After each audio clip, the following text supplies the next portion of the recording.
Dr. Glenn literally changed my life. I was a journalism major when I first took his political philosophy course.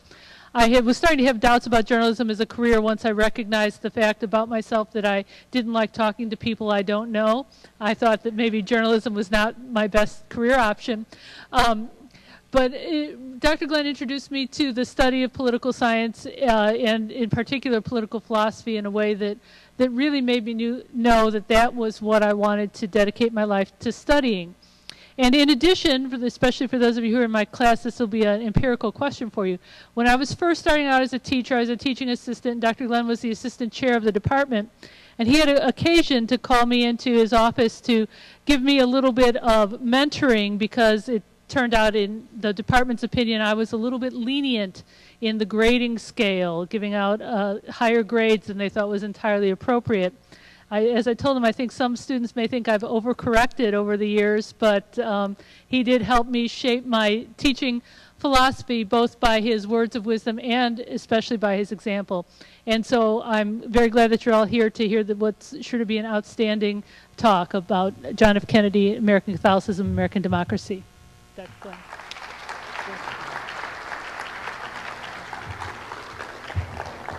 Thank you, Professor Shankman. By the way, I do have to begin by saying that this headline about snow paralyzes city, you know, that you're supposed to think of that as 50 years ago and we got snow paralyzing Kansas or something. But if you've ever been to Washington when it snows, you know it doesn't take much to paralyze Washington. 2 or 3 inches of snow and the city grinds to a halt. They don't have much snow removal equipment and the people don't know how to drive in it. So I just want you to know it takes a lot more to stop Kansas than it takes to stop Washington. Good. Anyway, I do want to thank you for coming out in this lousy weather. My topic is the compatibility of Catholicism and American democracy, the JFK election after 50 years. And I want to give you just an idea of how the presentation is going to proceed. I was told that this was a Catholic college, and therefore I should divide the speech into 3 parts, right? So we have a Trinitarian structure, right? And what I plan to do, each of the 3 parts are fairly discrete. The first deals with what the situation was in 1960 concerning the compatibility of Catholicism and American democracy. And that'll be 7 or 8 minutes, and then I'm going to stop and see if you have questions, to see if you're with me, and if or questions or comments or observations. Does that make sense? So we won't wait till we get to the end, all right? So, and then I'll turn to the second part of my talk, which is how John Kennedy responded to the criticisms of the possibility of a Catholic being president. And I'll stop at the end of that section as well and solicit questions. And then the third part is what I take to be the situation today regarding the compatibility of Catholicism and American democracy. And what I'll try to do there is try to assess what did the election of a Catholic president in 1960, what did that settle concerning the compatibility of Catholicism and American democracy, and what did it not settle? Does that make sense?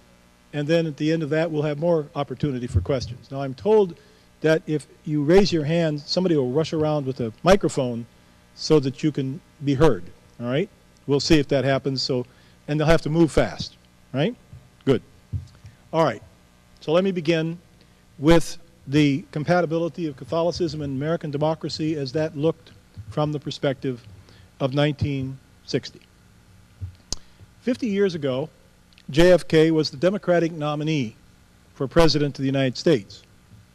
There had never been a Catholic president, and the one previous Catholic nominee of a major party, who was Governor Al Smith of New York in 1928, had been defeated amidst public doubts whether a Catholic could be elected president and widespread assertions that a Catholic should not be elected because his Catholic commitments were not compatible with governing a largely Protestant country.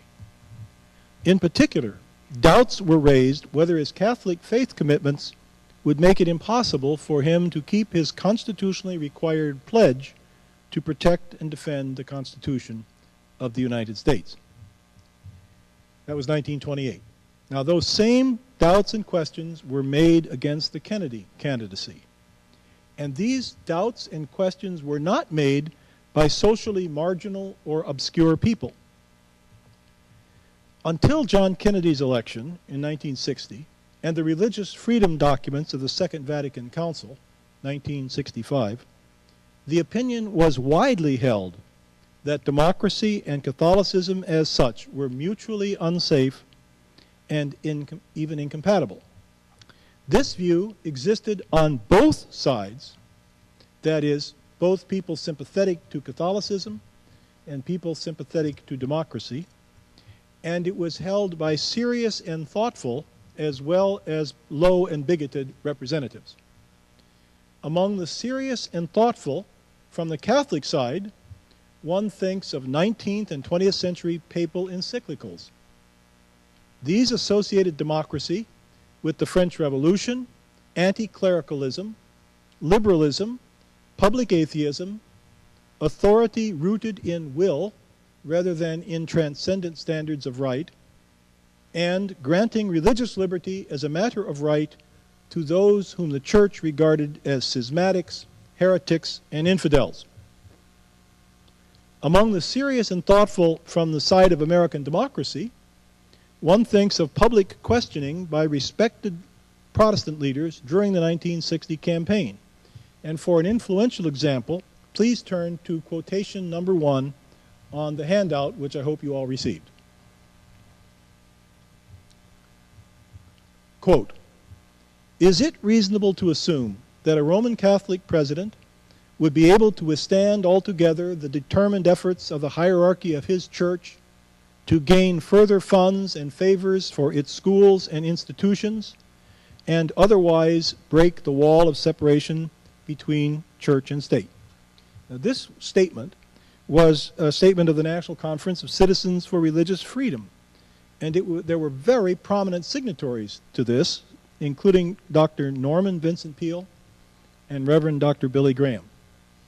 So it was, as I say, not socially marginal or obscure people. Now, as serious thought, as distinguished from mere bigotry, and I'm not interested in mere bigotry, I'm interested in serious thought here, this view of the incompatibility of Catholicism and American democracy is rooted most relevantly for us in John Locke's Letter Concerning Toleration, 1689, James Madison's Memorial and Remonstrance Against Religious Assessments, 1785, and Thomas Jefferson's Statute on Religious Freedom in 1785.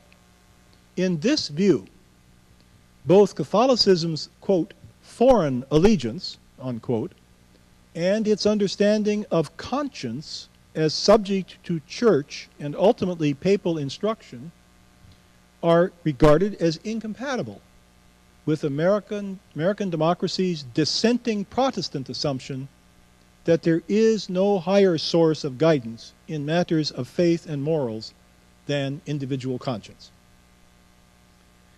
Now, prior to 1960, American formulations of this alleged incompatibility have been more policy specific but no less deeply rooted in an idea of democracy decisively influenced by the idea of the sovereignty of conscience. In this context, prior to 1960, Catholicism was said to be incompatible with democracy because the Church sided with the fascist side and against the democratic side in the Spanish Civil War.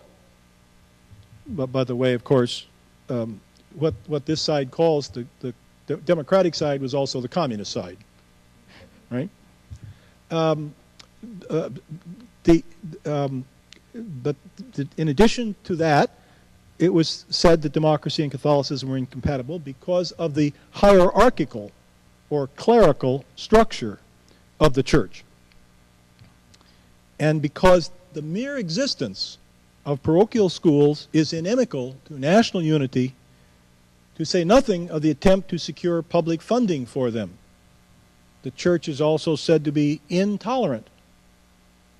And finally, the church is incompatible with Catholicism because it, quote, claims infallibility for itself and denies spiritual freedom, liberty of mind, or conscience to its members.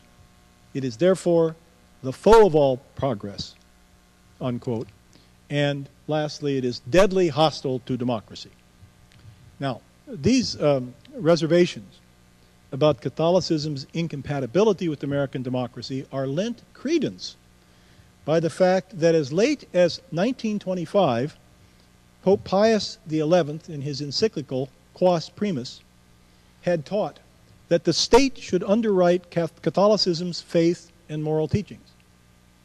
And as late as 1940, a widely used Catholic college textbooks on church and state, co-authored by the distinguished Catholic advocate of social justice, Father John Ryan, taught that separation of church and state and religious freedom were only acceptable expedients when circumstances prevented establishing the Catholic faith as the state religion. Ryan stated the normal expectation in the following manner, and would you please turn now to the fourth quotation on the handout. Remember, this is the standard Catholic textbook on the subject, 1940. The state is under moral compulsion to profess and promote religion, so it is obviously obliged to profess and promote only the religion that is true. For no individual, no group of individuals, no society, no state is justified in supporting error, or in according to error the same recognition as to truth. The state should officially recognize the Catholic religion as the religion of the Commonwealth. It should recognize and sanction the laws of the Church, and it should protect the rights of the Church and the religious as well as other rights of the Church's members, unquote. All right, I'm coming now to the end of the first part. Right? I hope I have made it clear here why Protestant and other non-Catholic Americans in 1960 could reasonably be uneasy about a Catholic who belonged to the Catholic Church, about a president who belonged to the Catholic Church. I hope I have not overstated this point. I mean only to show that their unease and even opposition to a Catholic president was not groundless. But so much has changed since 1960, both in American democracy and in the Church, that I thought it necessary to spend a few moments to remember the context of ideas in which JFK's campaign was conducted. Okay, I've come now to the end of the first part, and let me see if you have questions, comments, observations.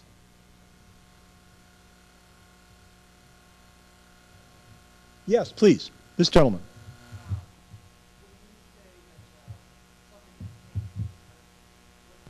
I'm coming to, that'll be part two, all right? And of course it has everything to do with the Church becoming far more accepting of democracy, particularly since Vatican II, all right? In fact, there are now books written that argue that the Church has become too accepting of democracy. Professor Robert Kranick of Colgate University published a book a couple of years ago making just that argument. He can't get over the fact that in 2,000 years, no Catholic theologian ever talked that democracy was the best form of government, and in the last 40 years, they all say that it is. And that's the degree of the change, but it's got to do with Vatican II. Yes, please. So then, pre-Vatican II, would you say that it was pretty much opposed to democracy? The official teaching of the Church in the form of papal encyclicals said that down to 1925. All right? And that teaching continued to be taught in textbooks such as I've indicated that were the standard textbooks on the Catholic understanding of the relation of the Church and the state. And that continued to be done into the 1940s.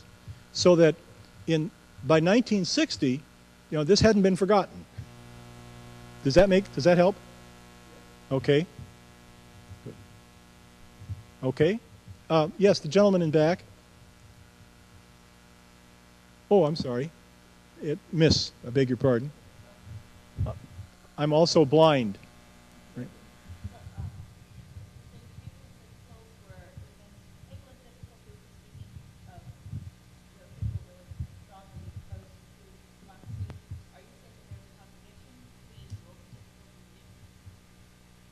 Well, it's very clear that the church no longer condemns democracy as incompatible with the faith. It is very clear that the church no longer condemns religious toleration of, quote, error as a bad thing, or at least it is not condemned. Is it not? Is it not? And yet, yes, that there's been an enormous change in the church's attitude towards democracy from the end of the 19th and the early 20th century, and even from, as I say, into the 1940s and today. Yeah, a change, contradiction, absolutely. Yeah, an abandonment of a former position. Now, I don't want to leave it at that, because you need to understand that 19th century the papal understandings tended to be very much drawn for democracy, tend to be very much drawn from the European experience. And trust me, the French Revolution was hostile to Catholicism. Okay? And insofar as the French Revolution defined European democracy, the church was not fighting with phantoms. Those were real enemies. All right? The American experience of democracy had, as far as I can tell, zero impact on papal thinking until Vatican II. And then people like John Courtney Murray showed up at the Vatican Council and said, you know, there's another set of relations between democracy and Catholicism over here in the Western Hemisphere. But as far as you can tell, that had had no impact prior to that. All right, and please. I was interested in what you were saying about how parochial schools were perceived as a threat. Yes. Was that also true about Catholic universities? That was never presented. No, it was the public. It was the parochial. It was a school system. Yeah. There was a widely held Protestant opinion, particularly beginning after the Civil War, which is when the public school system really got going in this country, that you needed a common school system. In fact, that's what they called them. They didn't call them public schools. They called them common schools to create a common sense of citizenship. And in particular, to get those Catholic kids away from those ignorant Irish Catholic immigrants' parents and make them into Americans, i.e. Protestants. Does that help? Yes, thank you. All right. By the way, there's a very good history of the public schools in America that makes this point, I think, in a very powerful way. And it's called The Myth of the Common School. And the author is Charles Glenn. No relation. Except he's a wise man, that's all. Yeah. Yes. This gentleman, yes. Yeah. Do you think, this is in regards to the question that was asked to previous to myself, regarding like the contradiction in papal encyclicals, like before and after the 1920s or whatever you said the line was. Do you think, you seemed somewhat reluctant to make the point that there was a contradiction, and I was wondering if maybe, are you open to the possibility that maybe the encyclicals prior to the change could be gelled with the opinions that they espouse could be gelled with the opinions post the change, by way of saying that, you know, the previous encyclicals referred to something that was fundamentally different than what was the. Okay, what I was trying to do is not judge that question, but you are correct to hone in on that as the crucial issue. Okay. See, there were people in America, like Archbishop John Ireland in the late 19th and early 20th century, arguing that democracy, government by the people, was already taught and justified by Catholic philosophers like Augustine and Aquinas and Suarez and Bellarmine. And they quote them to show that. Whether or not what those Catholic philosophers were justifying is what we had in America is, I think, an argument and a question. There were serious Catholic thinkers like Orestes Bronson who said, no, what we have in America is political atheism. The Declaration of Independence is political atheism. Now, I don't want to judge that, but I'm trying to tell you that that issue already existed in the 19th century, in America. In Europe, there was a view of the American church as being a bit bizarre. Leo XIII wrote papal encyclicals attacking a terrible doctrine that he called Americanism. Right. Yeah? And when that encyclical was published, John Ireland and other American bishops say, we don't know anybody who teaches that stuff. It's being condemned. That's the French telling the Pope what the Americans are teaching. Okay, so You got yeah, that? Right, so right. I'm trying not to settle all of that, and I was trying. That's what you're detecting when you say I was reluctant to find a contradiction. But there's definitely a contradiction.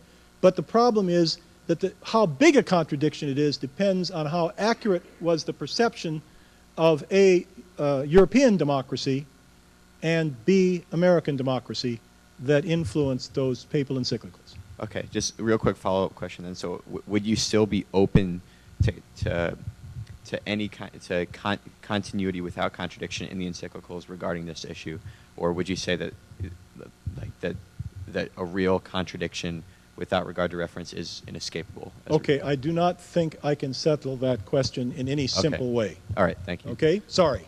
Right? Anything else before we go on? Over there? Would you just take a second and fill in the history of America's diplomatic relations with the Vatican? Because the Vatican's a state, and a lot of people don't realize that was one of the cardinal principles. We were not going to send an ambassador to the Vatican. That didn't happen until what? Reagan, right? Well, as a matter of fact, I'm going to talk just a minute about that. In 1960, that was one of two issues on the national political agenda that Kennedy had to address. Should we send a representative to the Vatican? Right? But no, it did not happen until Reagan. You're correct. Right? Good. There was another? No? All right. Good. Well, let me go on then to part two. That was excellent. Right? This part two, I deal with the compatibility of Catholicism and American democracy, how Kennedy responded to the arguments that a Catholic should not be president. Now, in one sense, the fact that Catholicism, the fear that Catholicism is incompatible with American democracy was laid to rest, or maybe laid aside, or perhaps just played down by the election of John Kennedy. But it's unclear how broad or deep this settling of the issue goes. One post-1960 event which reveals this was the 1991 nomination of Clarence Thomas to the Supreme Court. In a New York Times op-ed piece, the prominent law professor Lawrence Tribe described as, quote, an extraordinary theological argument, unquote, Thomas's approval of the statement in the Declaration of Independence that rights are God-given, and hence that the Constitution could not be neutral on abortion. Virginia Governor Douglas Wilder stated somewhat crudely, he questioned, quote, how much allegiance is there in Thomas to the Pope, unquote. And columnist Ellen Goodman provided a more genteel 1990s reformulation of the old issue. Would you please turn to question number 2 on the handout? This is Ellen Goodman's formulation of this problem, or this objection. Quote, the concern is no longer the Pope as such. The problem is now the Catholic Church's institutional hierarchy, which violates the separation of church and state by instructing its members on church moral doctrine and telling Catholic office holders how to vote on one issue, abortion, unquote. Right? Now, this concern about Clarence Thomas would have been striking if Clarence Thomas had been a Catholic, but he wasn't.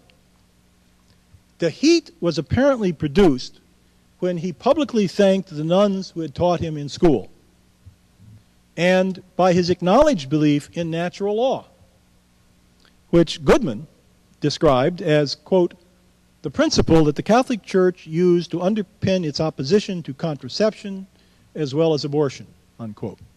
So the hullabaloo over the Clarence Thomas nomination because he was a Catholic shows you that the Kennedy election didn't lay everything to rest, or didn't solve resolve the conflict in its entirety.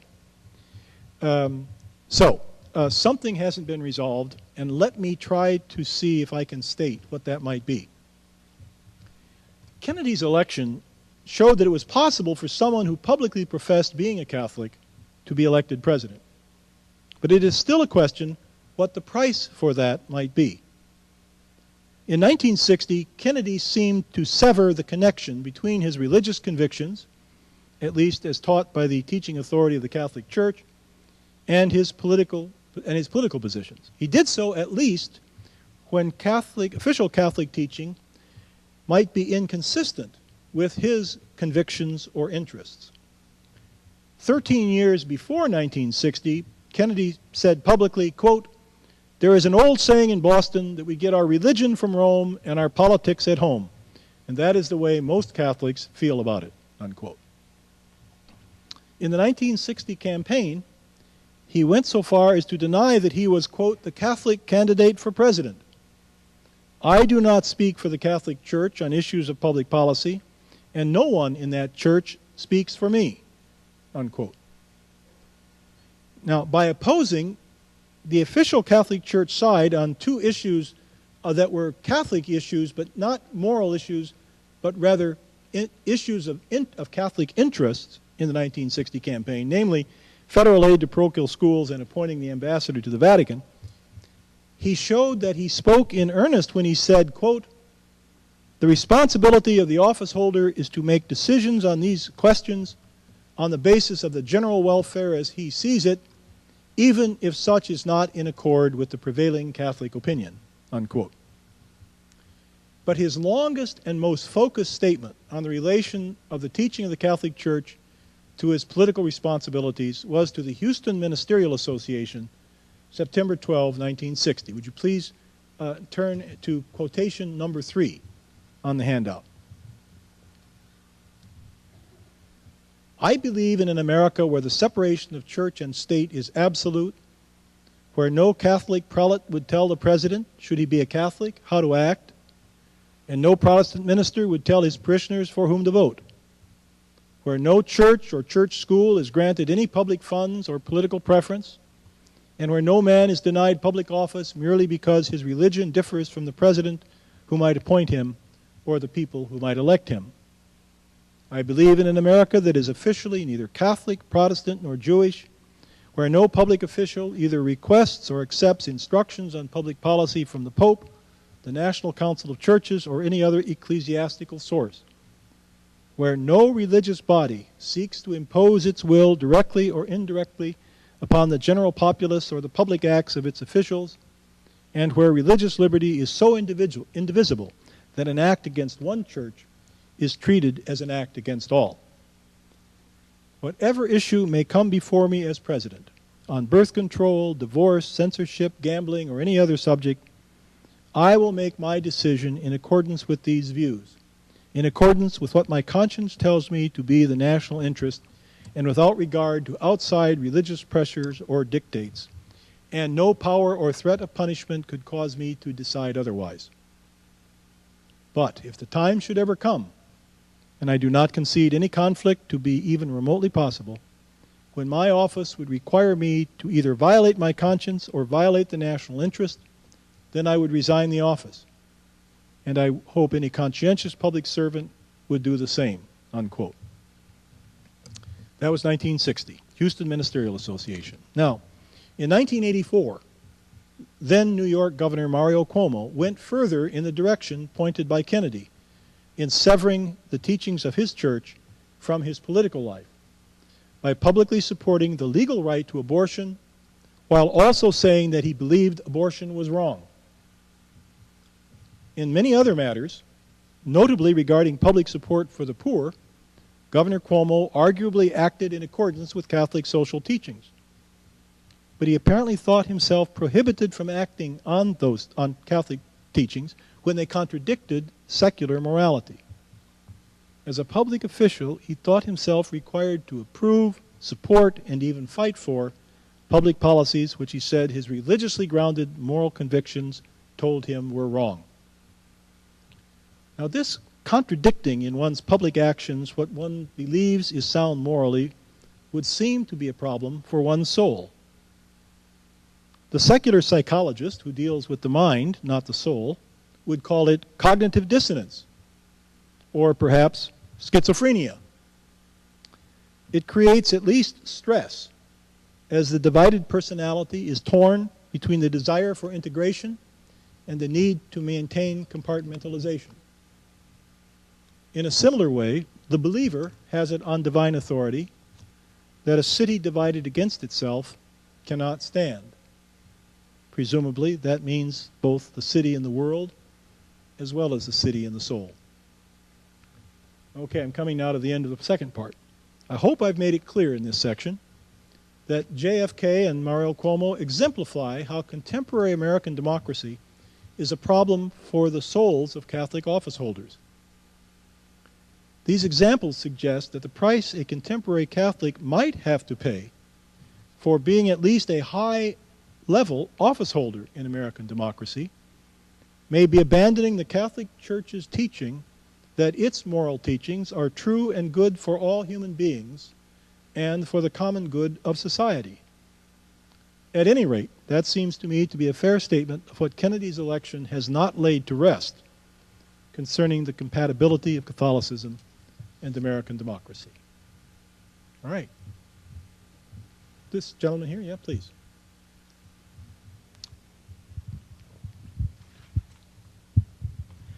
In regards to the Thomas controversy in the 90s with natural law, out of curiosity, why is it that whenever natural law comes up, the media and the press automatically associate it with Roman Catholic teachings instead of any other ordinary Christian church? Right. Well, that's a fair question, and I think the factual assumption that you make is correct. It's because the only people they ever hear talking about natural law is the Catholic Church. In fact, I tell you a somewhat humorous story about that.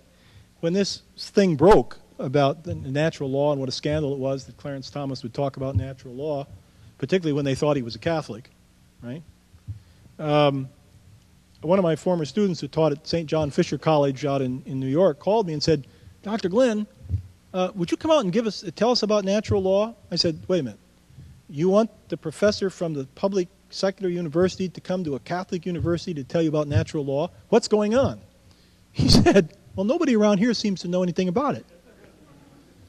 By the way, that's a true conversation. I couldn't make up something that good. So I flew out to Rochester and gave him a lecture on Clarence Thomas and the natural law controversy. And that was before anybody had heard about what's-her-name's accusations. This was when it was still a serious hearing.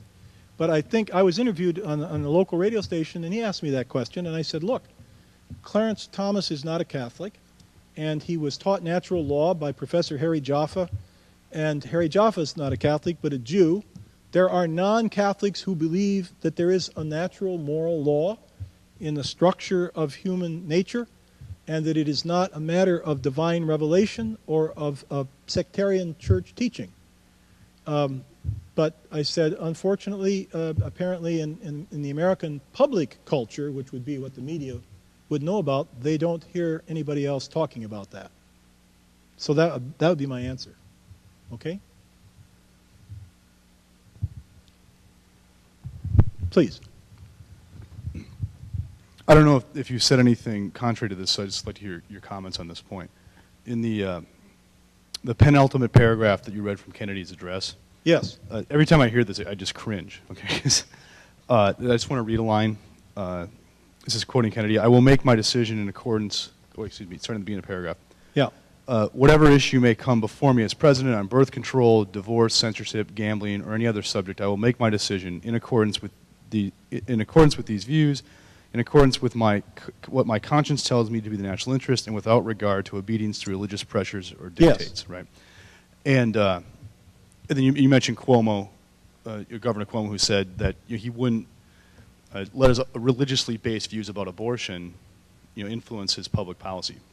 And what I find curious about these remarks is both of these men as professed Catholics should realize that it's a de fide doctrine. It's a religiously based doctrine that these issues aren't religiously based. Okay. You see my point? Yes. I mean, I think this shows the level of incoherence there. Right. So, I mean, the Catholic teaching is that these issues are accessible to reason, right? They're issues Yes. of the natural law, right? So to say that I'm going to suspend my views in them because they're religiously based issues would be to deny the religious basis of broader than faith. Do you see my point? So you see an incoherence in the position? Yeah, I Would that think, be what you say? it's absolutely incoherent. Yes, I think that's fair. Assuming that if they are concerned about the de fide doctrines of the faith, right, then they should see these are things the faith claims not to be de fide. They're actually things that we could access through the reason.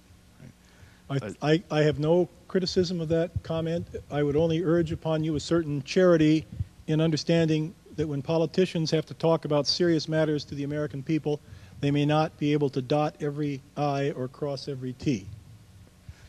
Is that too harsh?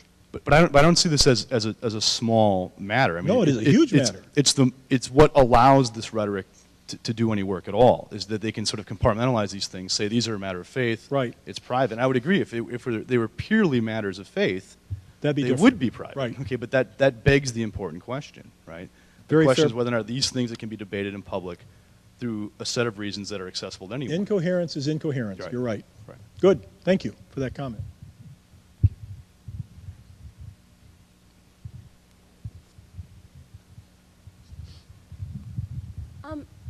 I have one question about the conscience part. Okay, could you hold it closer to you because I can't hear. Oh, sorry. There you go. Where it says that he does what in accordance to what his conscience tells him Yes. to be a natural interest or national interest. Couldn't at that time couldn't his the people who were against him couldn't they say that his conscience was shaped by his Roman Catholic beliefs? Even so, his beliefs were so ingrained into his conscience that he could not differentiate between both his conscience. I don't know how to explain, like his conscience religiously and just plain his conscience. Okay, if I understood what you're asking, and I'm not sure I did, because I'm not sure I could hear it. Sorry. But if I understood it, I think my response is Kennedy is equivocating about conscience. He is speaking of what his conscience tells him is in the national interest, on the one hand, and on the other hand, what his conscience tells him is right or wrong on the other. Does it make sense? Those So- are two different meanings of conscience. But he's using conscience because he knows that's what his speechwriters have told him to say. Americans accept and respect conscience, so use conscience at every opportunity, even if they're different, even if the context is different. Does that help? All right, thank you. Just two Please. quick comments. One, very crass and political. When he was running for president in 1960, it was said that he was winning primaries in states where there were lots of Catholics. Yes. And he had this big showdown against Hubert Humphrey in West Virginia. Yes, And where when there were he not a lot won of West Catholics. Virginia, a lot of people said, this man can be elected as a Catholic as our president. Yes. The other thing, in response to what Professor Madden said, it's a little difficult for us to sit here 50 years later and look at some of the things he said, like the Ministerial Alliance, without regarding some changes in the church over the last 50 years. I know Father Blaine and I were talking about this a couple weeks ago. When he and I were young men, it was the teaching of the church that we heard in parochial school that if you weren't Catholic, you weren't going to heaven. And that's Yes. what we were taught. And that changed when he was in seminary. And so it's a little difficult for us to look at today's teachings and sort of extrapolate 50 years back because it was somewhat different. Thank you. Did I see another hand back there? All right, please. Just on that issue of no salvation outside the church, Yeah. you know, that was, if somebody taught that at that time, they were erroneous in their teaching. It didn't make the church didn't change that teaching. And matter of fact, Father Feeney in Boston, who did teach that very did. doctrine, was corrected For on which he was that by the condemned, Vatican. yes. So if they were teaching that, they taught it erroneously at that time. Yeah, there was a genuine problem about that. Outside the church, there is no salvation, because what does it mean to be outside the church? And that was not part of the teaching. And so people took from it what they chose it to mean. All right? So that, but nevertheless, there were people who were Catholics who said that sort of thing doesn't make for good relations with your fellow citizens who aren't Catholics. And it's understandable that they would be frightened. Yeah? Anything else about that before I turn to the last part? All right. Oh, yeah. Oh, please. Yes. I guess this is just for background, but do you know the, like, I guess the religious education of Kennedy? Or like how that went, like if he did go to a parochial school or was he part of the communal Kennedy? schools? Oh, yes. He went to Catholic schools. Okay. He attended Catholic schools until he went to Harvard, which is not a Catholic school. Right. Isn't now, wasn't then. Right? All right. Let me go on then to the last part of my presentation, which has to do with the compatibility of Catholicism and democracy, the present situation. If the interpretation that I have provided up till now is correct, then President Kennedy persuaded a substantially Protestant country to elect a Catholic president by promising that the teachings of his church would have no effect on his actions as president, at least whenever church teachings contradicted what he thought was for the national interest. Then one could say that what Kennedy's election decided was that a Catholic could be president if he subordinated his religious faith to his political judgment. In particular, he promised not to, quote, accept instructions on public policy from the Pope, unquote. Now, as this gentleman remarked a minute ago, much has changed since 1960. And it may be helpful for those of you who do not have a living memory of that time for me to state what I take to be the most relevant changes. First, in 1960, America was substantially a Protestant country. What that meant was, for example, there was official prayer in public schools. At least that was still constitutional. It was still constitutional to read the Bible in the public schools. Today, we are a more secular country. We're more secular than Protestant, would be a way to say it. And that change has meant much less public support for religion in the public square. Secondly, second change. In the 1960 election, there were no issues on the national political agenda which involved conflict with Catholic moral teachings. Abortion, the life issues generally, and marriage were not issues. Abortion was a crime in every state, and the Supreme Court had not yet found the Constitution to guarantee a right to it. The definition of marriage was still almost entirely a state matter, and was in any case not essentially contested in American culture. Culturally, the Catholic and Protestant churches shared a common morality rooted in biblical revelation and tradition.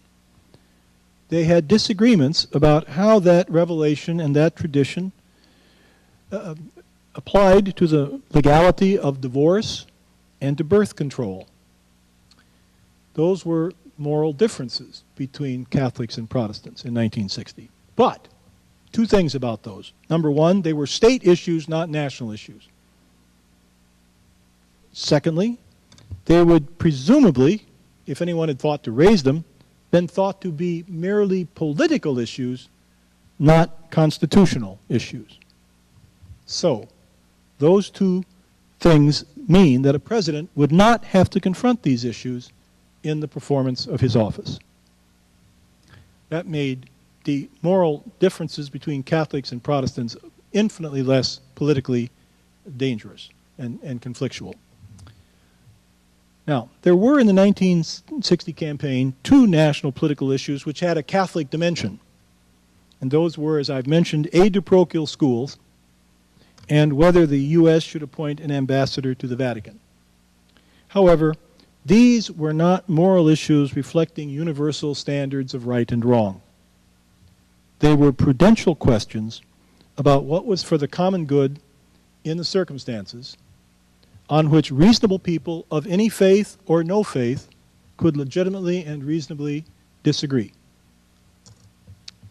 Now, next, in the years preceding 1960, there was anti-Catholic sentiment in American society. That's what I discussed in the first part of my talk. But this had no political focus, at least in the 30 years since the Al Smith election.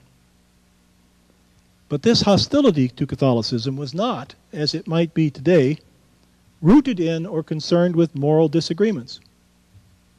It was rooted in disagreements stemming from the Reformation about the nature of the Church, of the authority of the Church vis-a-vis individual believers, and about the legitimacy and the extent of the authority of bishops and popes over individual members of their congregations. All Protestantism rejected a pope. And broadly speaking, Protestant denominations did not have bishops. And those denominations which did have bishops denied them authority to authoritatively instruct believers about the faith in ways that bound the consciences of those believers. Now, the Catholic Church differed from Protestant denominations in these ways, and especially from the dissenting Protestantism which gave rise to American democracy, and which still retained an important cultural influence in the mid-20th century. This difference caused Protestants to be distrustful of a Catholic candidate for president because they feared he might feel obligated to follow the instructions of his bishop or pope regarding moral matters as those might affect public policy. Now, the American social context has changed in all these three ways since 1960. First, today, we are more a secular than a Protestant country. Concrete evidence of this change are Supreme Court opinions, which began only in 1962, banning officially sponsored prayers, Bible reading, or other religious observances in public schools. More generally, public, formal acknowledgments of God and appeals to Him by public officials are now socially and constitutionally suspect or prohibited. Secondly, the national political agenda has developed in ways that nationalize some moral disagreements between the new secular public morality, which has come to prevail since the 1960s, and some moral teachings of the Catholic Church. The preeminent instance is the Supreme Court's 1973 holding that the Constitution guarantees a right to abortion. Now, this decision creates the following problem for any future Catholic president. He can choose to continue down the Kennedy-Cuomo path of severing his policy positions and constitutional responsibilities from the moral teachings of his church. Following this path makes him a less than faithful follower of his church's moral teaching, and arguably, depending on how one understands what a Catholic is, he might no longer be a Catholic at all, as the church understands being a Catholic. Obviously, anyone can call themselves a Catholic, and many do so who do not follow some of the moral teachings of their church. But in 1960, that disconnect was negligible, at least in any public way. Kennedy may have begun that disconnect, at least as a public phenomenon. There was, until Kennedy, little or nothing in the way of what we would today call dissenting Catholicism. Today there is. As a result, the category Catholic no longer has the relatively unequivocal meaning it had in 1960. And this makes it very complicated to compare the relation of Catholicism and democracy then and now. The category Catholic has become problematic in our public discourse. Nor can one avoid the problem of deciding which of the foregoing meanings of Catholic one is going to accept. Is Catholicism the teaching of the Church, i.e., the hierarchy claiming their authority as descended from the apostles, charged by their founder with preserving the deposit of faith which he left them? That was roughly the pre-1960 view, and it is still that adhered to by traditional Catholics. Or is Catholicism what any Catholic decides it is? The view towards which the Kennedy-Cuomo position moves, if it is not, in fact, already there. Now, the second path a Catholic politician today can follow to deal with the moral conflict between his church's teachings and his constitutional responsibilities is to defend the Church's moral teachings as for the common good of American society. And he can deal with the constitutional problem of a Supreme Court which denies that by saying that he will preserve, protect, and defend the Constitution as he understands it, and not the Supreme Court's interpretation of the Constitution since 1973.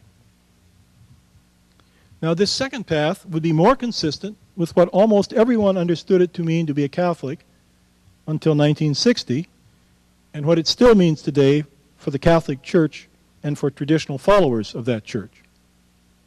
However, this second path might also make it impossible for a Catholic so understood to be elected president, because it might put him or her too far from prevailing public opinion as to what public policy ought to be regarding abortion in particular and the life issues more generally, euthanasia, fetal stem cell research, and so on.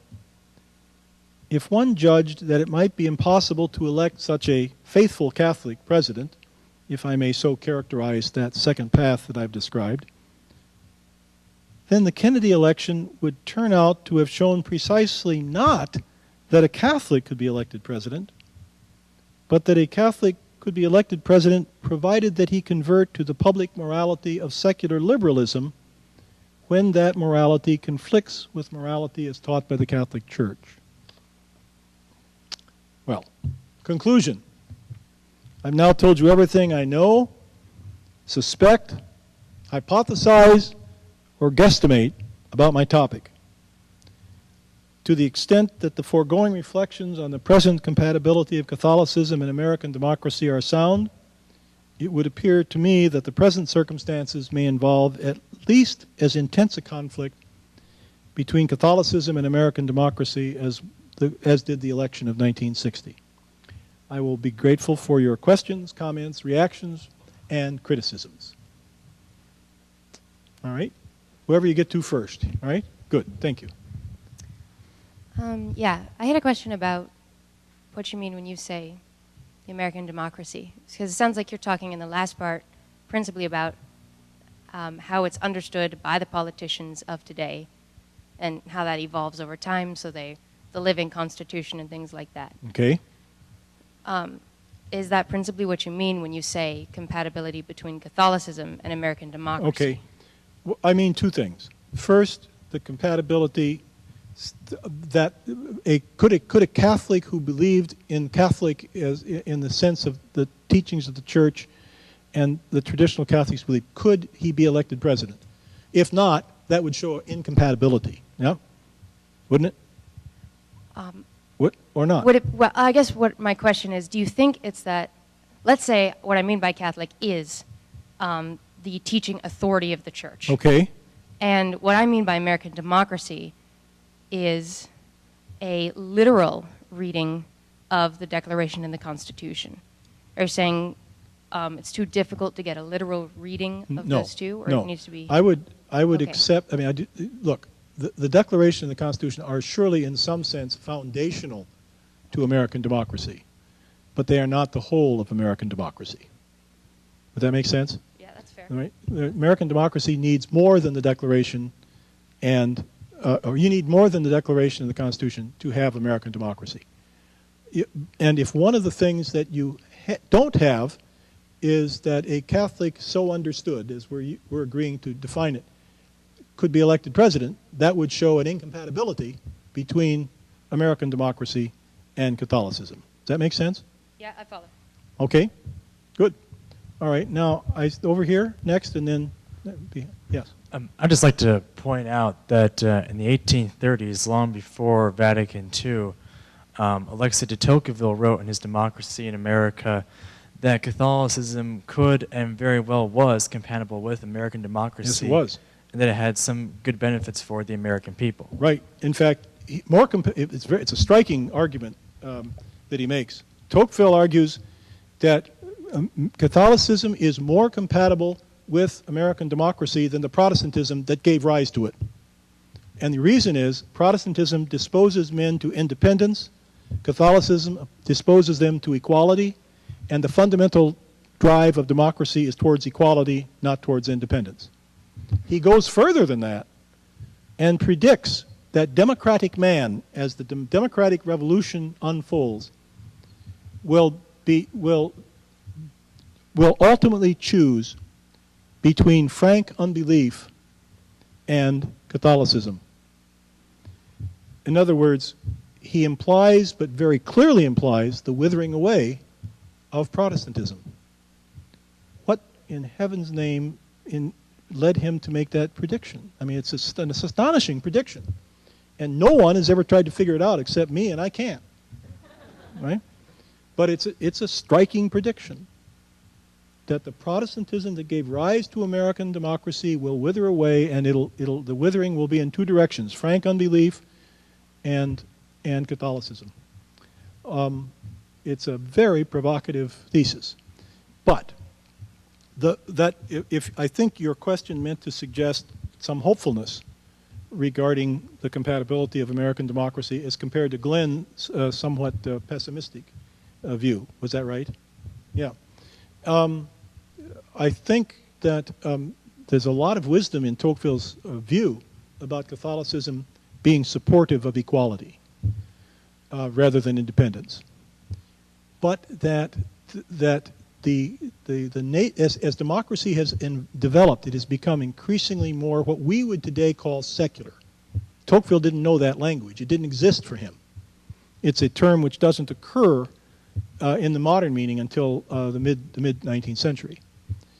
But that as American democracy has become more characterized by frank unbelief or indifference to whether there's a God and a moral law rooted in the divine law, that has intensified the conflict between American democracy and Catholicism. So in a way, what I was trying to do in my paper is to say, look, the problem that John Kennedy had to face was one kind of incompatibility: Protestants not trusting Catholics. But today, the problem that a Catholic candidate for president would have to face is much worse, much more intense.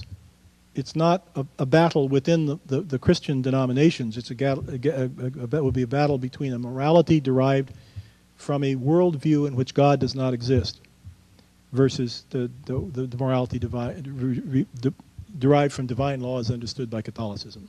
Is that a response to your question? Don, please. Just want to go back to the question before that.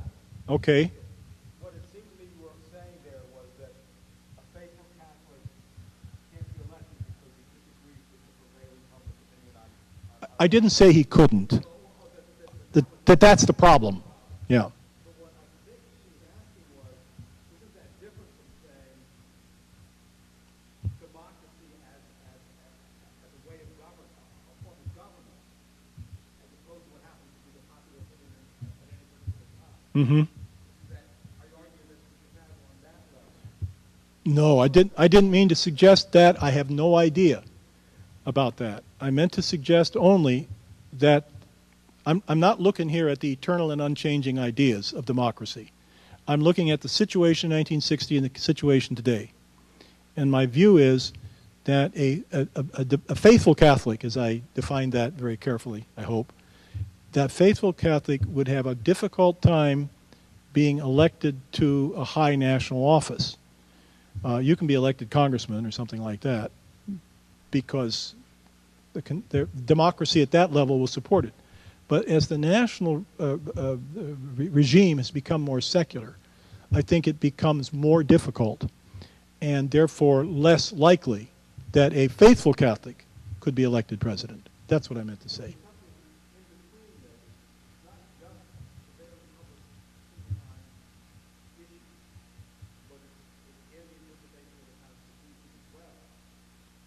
Well, the secularism that has risen to such powerful influence since the 1940s has been judge-driven. And to be more exactly, it's been Supreme Court-driven. And it virtually doesn't exist in our public law prior to the 1940s. But as a result of a series of decisions of a secularizing tendency, starting with the prayer ban decision, it has become, the national regime has been, and national public opinion has become increasingly hostile and opposed to morality derived from other than secular premises. Would that make sense? No, no, no. Yeah, good. Could we? Yeah, all right. And then there's someone back there, I think, too. Thank you. Please.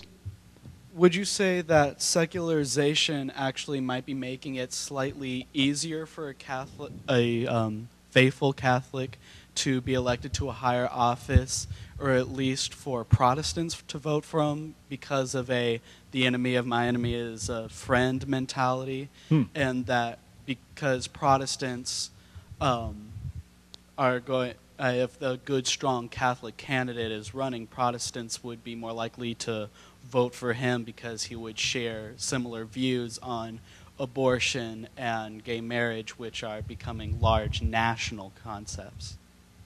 Well, that's a provocative thesis. You asked me if I would say that, and no, I wouldn't say that. But I would say it's also a question which I couldn't tell you that is impossible. Although I would qualify, if I were making your argument, I would say you could get evangelical Protestants to support a Catholic president. But the vanishing remnant of mainstream Catholicism, of mainstream Protestantism, as we now call it, I don't think you could. Because they are in league with the secularists.